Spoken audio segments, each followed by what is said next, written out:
박정훈 대령 변호인단에서 정구승 변호사님께서 말씀 주시겠습니다.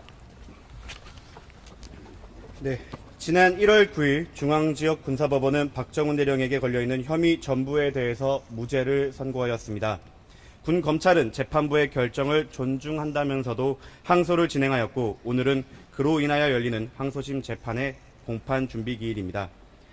재판부의 판단을 존중한다던 군 검찰은 사령관에 대한 항명에서 장관에 대한 항명으로 공소장 변경을 시도하면서까지 박정훈 대령을 괴롭히는 것을 이어가고 있습니다. 그러나 공소장 변경은 기본적 사실관계의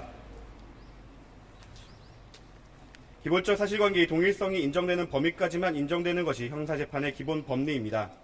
이 사건에서 국방부 장관 이종섭의 명령과 해병대 사령관 김규환의 명령은 기본적인 명령의 주체, 동기, 내용, 일시, 장소가 모두 달라 기본적 사실관계의 동일성이 인정될 수 없습니다. 100번 양보하여 군검찰의 공소장 변경이 적법하더라도 장관 명령이나 사령관 명령이나 어차피 위법한 건 똑같은데 뭐가 달라진다고 이젠 명령 돌려막기까지 하고 있는 것입니까? 표적수사에 눈이 멀어 형사소송법의 기초도 잊어버린 것입니까? 우리는 이러한 군검찰의 행태를 처음 겪는 것이 아닙니다. 군검찰은 수사 초기 당시 허위사실을 기재하여 박정훈 대령에 구속하려 하였습니다. 이제는 실체가 밝혀진 대통령실의 개입을 망상이라 치부하고 박정훈 대령님께서 핸드폰에 어떠한 행위도 하지 않았음에도 않고 그대로 제출하였음에도 불구하고 항명 혐의로 입건된 이후 휴대전화, 통화, 문자, 메시지 내역 등을 지우는 등으로 휴대전화 포렌식 과정에서 관련 대화나 메시지 등이 발견되지 않도록 했다라고 기재하여 마치 박정훈 대령님이 증거인멸을 한 것처럼 적시하였습니다.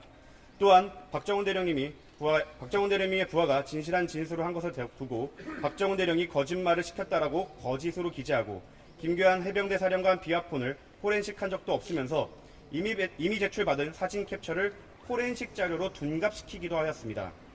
이렇게 군검찰이 폐악질을 계속할 수 있었던 것은 이에 대한 적절한 처분이 없었기 때문입니다.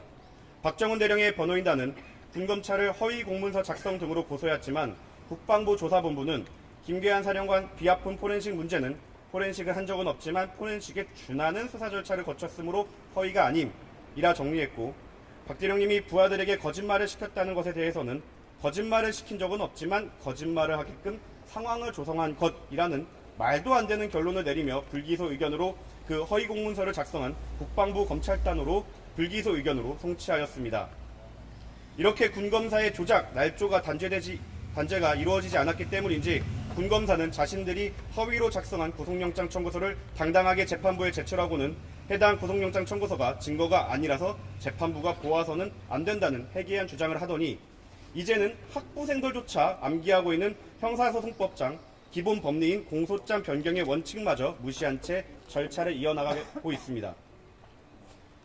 박정훈 대령의 변호인단은 항소심에서 외압의 근원지인 윤석열을 증인으로 신청하여 한 사람의 경로로 모두가 범죄자가 된 이 사건의 실체를 밝힐 예정이며 군 검찰의 공소권 남용에 대해서도 여러 방법을 통하여 밝혀나갈 예정입니다.